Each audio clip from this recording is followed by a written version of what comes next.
L'agence de notation Fitch Ratings a confirmé la note de long terme du Nigeria, première économie africaine et premier producteur de pétrole du continent, à B-. Cette perspective passant de stable à positive indique ainsi la capacité du pays à rembourser ses dettes à long terme. Selon le ministère des Finances du Rwanda, l'État prévoit d'augmenter ses dépenses de 11% pour l'année fiscale 2024-2025. Cette augmentation des dépenses témoigne de l'engagement du gouvernement rwandais à investir dans le développement du pays et à améliorer la qualité de vie de ses citoyens. Dans la zone Union économique et monétaire ouest-africaine, la tendance à la hausse des prix des biens a été maîtrisée en mars 2024. À cet effet, le taux d'inflation s'est stabilisé à 2,9% selon les chiffres de la Banque centrale des États de l'Afrique de l'Ouest.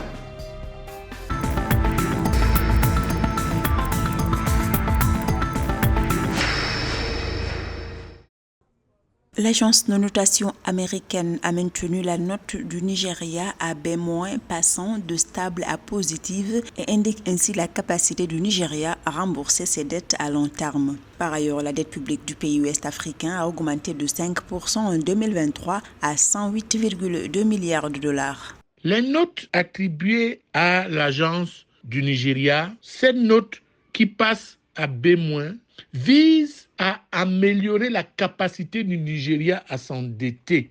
Et de façon concomitante, cette note va crédibiliser le Naira vis-à-vis des marchés d'échange. Et lorsque cette note est crédible au niveau des marchés d'échange, elle rassure les investisseurs et les attire encore plus à choisir la destination nigériane.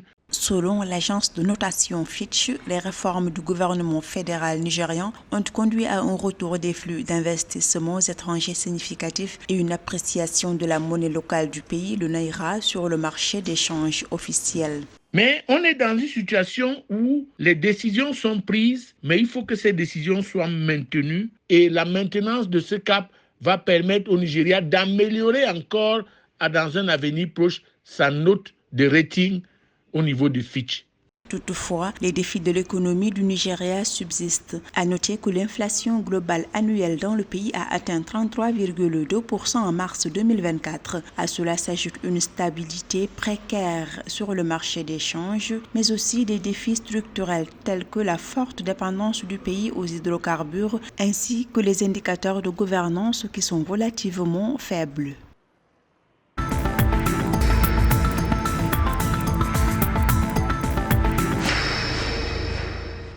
Le Rwanda envisage de porter ses dépenses pour l'année fiscale 2024-2025 à 4,43 milliards de dollars d'après le ministère des Finances du pays. Il s'agira d'une augmentation de 11%. Cette décision stratégique vise à stimuler la croissance économique qui dépend en grande partie de l'agriculture, du tourisme et de l'industrie manufacturière.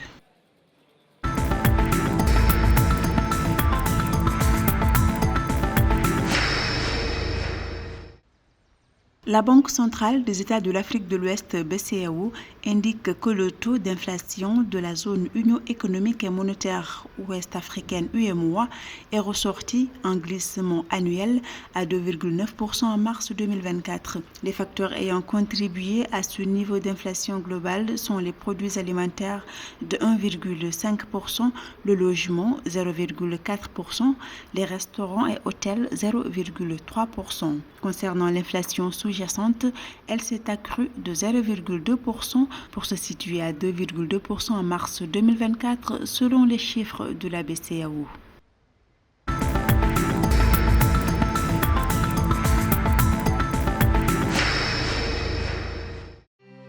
La branche d'investissement Belton Holding, une société égyptienne de marché des capitaux et financière, a lancé une plateforme de crédit privé de 100 millions de dollars. Cette plateforme est conçue pour les champions égyptiens des exportations. L'infrastructure ciblera les entreprises exportatrices leaders dans leur secteur auxquelles elle proposera des solutions financières sur mesure leur permettant de développer leurs opérations offshore et d'augmenter leurs services.